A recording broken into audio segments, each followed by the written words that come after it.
মানে আল্লাহ পাক যে বলেছেন যে তোমরা দৃষ্টি নিচু করো, এটা যে কোরআনে আছে যে একটা গায়রে মাহরামের দিকে চোখ পড়লে যদি খারাপ চিন্তা চলে আসে চোখটা কি করো, নিচু করো, ছেলে হোক মেয়ে হোক। এই আয়াত কোরআনেই পড়ে থাকলো, চক্ষু নিচু করো তো দূরের কথা, চোখে চোখ রেখে এখন কিস করতেছে মনে হয়, বিষয়টা তাই না? কথা কি বুঝতে পারেন? আল্লাহ পাক কোরআনে বলছেন, আমি শর্ট করে বলতেছি যেটা আপনাদের টাইমটাও মানে একটা ফ্যাক্ট, আপনার বাসায় গিয়ে পড়ে দেখবেন।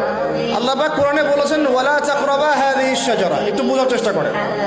এই কথাটা আল্লাহ পাক বলেছেন আমাদের পিতা এবং মাতাকে, আদম আলাইহিস সালাম এবং হাওয়া আলাইহিস সালামকে। দেখো তোমরা জান্নাতের সব জায়গায় ঘোরো, খাও, কোনো সমস্যা নাই। ওয়ালা তাকরাবা হাযিহিশ শাজারা, এই গাছে উঠবা না, কথাটা এমন না। এই গাছের পাতা ধরবা না, কথাটা এমন না।